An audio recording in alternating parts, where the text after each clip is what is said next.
I don't know if you recollect. Massive Sheikh, who got the Spirit of Cricket Award, and that's the time when you and I were commentating. Yeah. 21. Oh, I don't recollect the year, but that was the moment.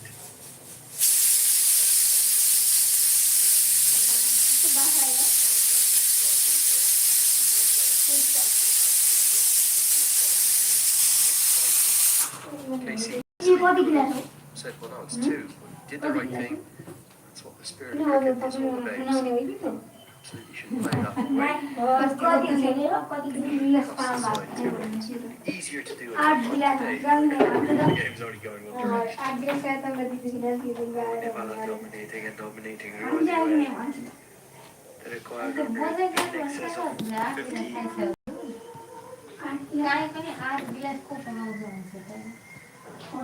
Just trying to make something happen here. You got the quality spin attack of Nepal. First to find out which way is the ball turning and then to dominate the bowling.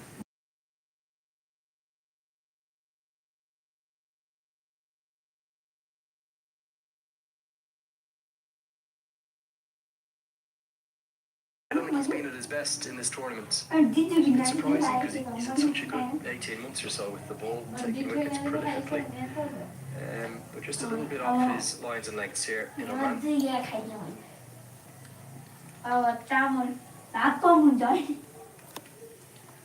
It's been a dominating affair for Nepal. Back of lane, then nudged around for a single.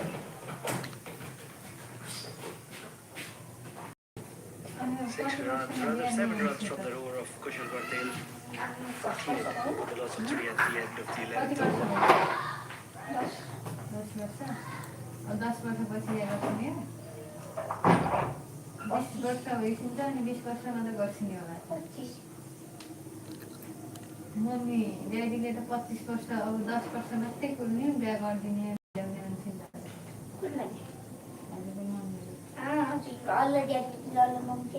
Daddy, mommy, they know. Daddy, come with you.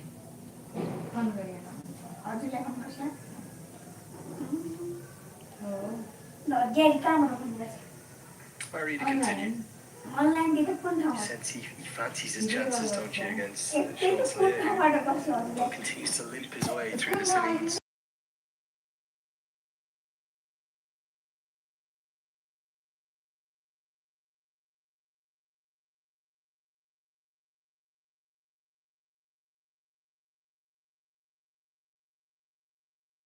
Players carrying 3 bad injuries, and look at Salia. There's going to be a reason, as you said, we're not going to see a 6th directed run out. They're barely running between the wickets unless it goes right to the very deep. Trying to get through it, but he's struggling. He really is struggling. Just one honest question that all the fans have been asking about. How is Dipendra Singh Airy going to get a run out here? Well, that's the question. I don't know how he's going to do it. If anyone can do it, he can. But I can't think of even half a risk they've taken in between the wickets yet. 50's come up in this over, we've missed that. But Nepal are just cantering on, they're cruising out there. Oh, in the air. Now again, on a normal day, most sides would look for 2 there, but just barely jogging the 1. Samoa are going to limp out of this without a win in the Super 6. As the score is 52 for 3. Pushed Japan really hard on it. Came so close in that game. Samoa Fatu T.I. nearly was the hero. Oh, they've done well. They've done well in patches and that. It's early days for Samoa at this level, and that's where they'll be mighty satisfied with their efforts. Here in Oman. It's been a good tournament for them. It's been a tough one. First to travel all the way to Oman and then to put this kind of a performance today. It's been a short tournament in terms of days. Long tournament in terms of repetitive games. Change of runs, or sorry, change of bowling. That's only for a chance. He's got so many options rolling down. Circle through all of them. Just look to protect Coach and Jat. who's going to potentially receive an award. Big appeal from Lamachani, given the googly, and he gets the decision going in his favour. Samson Sola's not too pleased about that. He was a long way forward. He's a big, tall man. Was this adjacent enough is the question. Don't think that was going to be missing out on anything. The only question is what's the impact in line. Oh yes, it was probably a little bit of height and factor, but leaning forward, probably that would have clicked. Congratulations Nepal. अब जित्दैछ नेपालले के हो त Disappointment for Solly, such a tall man. ए आमा Lamachani.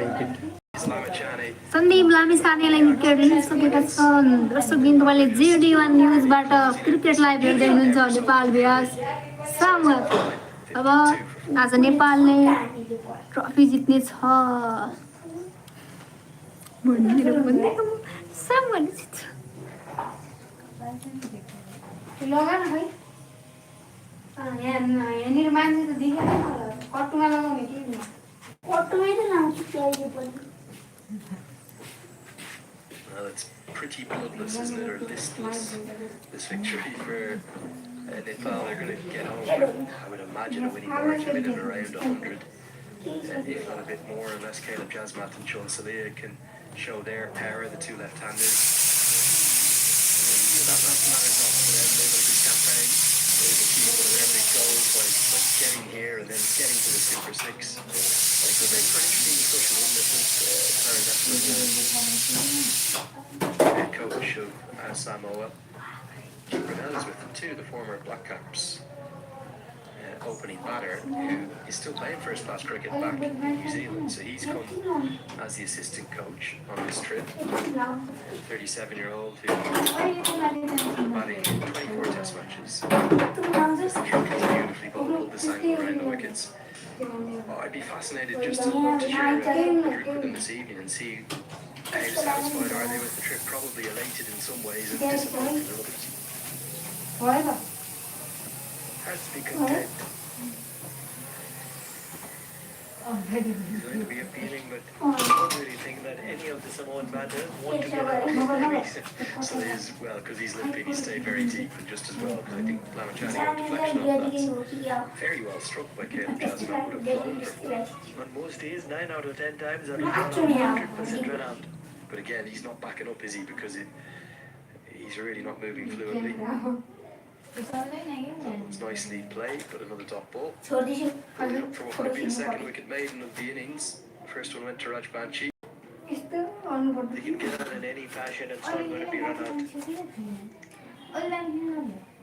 4 wickets down, Samoa 52. In some ways, you certainly feel for Samoa with the kind of tournament that they have had. Googly chipped down the ground. Instead, Jasmat has a life. It wasn't easy for Karen KC. And maybe just that little bit of lethargy aside. Kind of going through the motions, really. And, well, this will be taken. 4 should have been taken. At this level, to the quality of Nepal. One victory big size, and you want cash like that to be taken by a team like Nepal. 13 overs done, 54 for the loss of 4.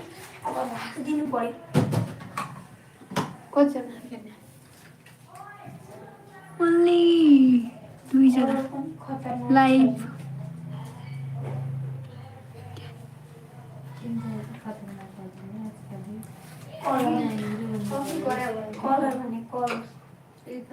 हजुर कुन colour हो मन पर्ने ओ वाह सबै मलाई एउटा colour मन पर्दैन Driven back at roll table, brings himself into the attack. The captain. Wow. Samoa look determined to bat the 20 overs, enjoy every ounce of this experience. They'll probably do so.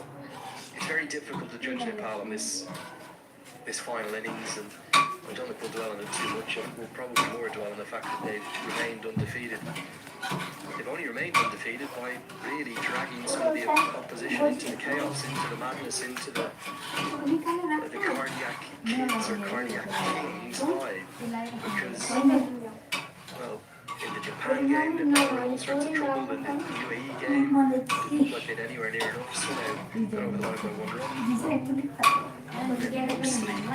Most so, in fact, in the Qatar match, you would have to say that Qatar deserved to win that game. Having outplayed Nepal for the vast majority, with a Sandeep Lamachani inspired fight back, aided by some sensational fielding.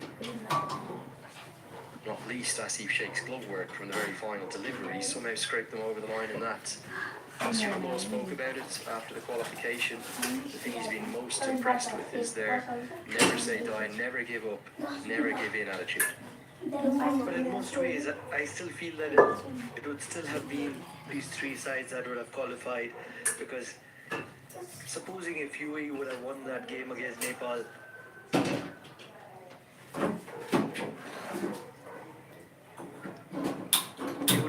they would have been in a struggling situation for a moment, but then still at probably 4 points with the net run rate, things would have been in their favour. 57 for 4 at the end of the 14th over. Yeah, we can play the game of what if you will. And the reality is, if all the results had gone the same, but Qatar had beaten Nepal by, let's just say, in the last over, ultimately Qatar would have got to 6 points, and they would have been tied with Oman and UAE, and presuming Nepal read it as victory over Samoa, Nepal would have ended on 8 rather than 10. So they would have pushed the other three big sides to the brink, and qualification would have gone all the way down to this final day, but it actually would have still been the same three qualifiers because of that net run rate. Assuming if UAE would have beaten Nepal, and no, we're just talking about that one result. Just saying, if Qatar beats Nepal, that was the one. I know it was a 1-run margin UAE gave, but not the Nepal. Qatar were in a brilliant situation. The most dominant position of the entire tournament. That's what I mean. So if you just flip that result, just that one, still Qatar wouldn't have got home. They would have missed out on net run rate. Yeah, probably. Although, of course, you can say they would have played incredibly different in their remaining match, but they would have known. Yeah, it's a game of permutations and combinations, full toss. So we drill down the ground for a single. Boundaries have completely dried up. Yeah, all the competitive edge in this game is long gone. There's a great saying, what is it? If some nuts were kindly in nuts, life would be very different. That was a little leg break that time from Rajapaksa working through his allocation. But yeah, you can never predict what would have happened. All we know is we had 5 of the great games that I've ever seen in the associate T20I history, back to back to back to back to back here in Oman, and that shows how competitive the Super 6 was. And those 2-3 days were absolutely action-packed. Thrillers. You're Chaos, wasn't it? Yeah. Complete chaos. On the first day, I was commentating with Shoaib, and we had a one-sided game, and you and Paresh were doing the next 2 games. And I was talking to Shoaib, oh, they had a great day. The very next day, we were doing 2 games. I was out of air in my lungs. No, Every ball. it felt like a washing machine. You kind of got thrown into the washing machine, and then it all just chaos ensued and inspired. This one is slog swept and much more like it from Salia. First bit of joy in a long time for Samoa, who've just been, well, going through the motions and touch themselves. But Salia has got a maximum to get his strike rate above 100. I think it was again a leg break. I'm not sure Rajapaksa needs to be bowling them in full T20Is, and he's punished as such. You can't be getting to the pitch of the ball to somebody like Soria. Soria, one of the better players of Samoa. Will always talk you for a maximum. It's been not being in the equation. 15 overs down, 67 for 4. Samoa struggling here. But they would certainly want to finish with a little bit of pride. Probably if they get to 120. Yeah, look, get up to 3 figures, get up to 100 plus, find a way. to take something from this contest. The reality is that they've been beaten out of sights by a much more skillful team, but this is the result we expected, and you cannot help but think that they'll learn from today. They'll understand how difficult it is against top quality spin bowling, and they can absolutely hold their heads high, put their bodies on the line for their nation. They're a very proud nation, and actually something you should keep your eye on. Pranav, at the end of this game, it'll be a lovely moment actually if we can get our camera crew to follow it as well. What they've done at the end of every match, Lap of honour. yeah, they come up, it's only a handful, I think it's a half dozen or 10 fans or so that have come from Samoa. They come up to this grandstand and they get on one knee, they say a prayer of thanks, and they give thanks to the Almighty, thanks to their fans, and they have a little summary. That's going to be beautiful this evening because it's the first time the grandstand's packed for that with all the Nepal fans. And I would expect them to get a great ovation despite defeat from Nepal, and that should be a beautiful moment of what our sport and bringing cultures and people and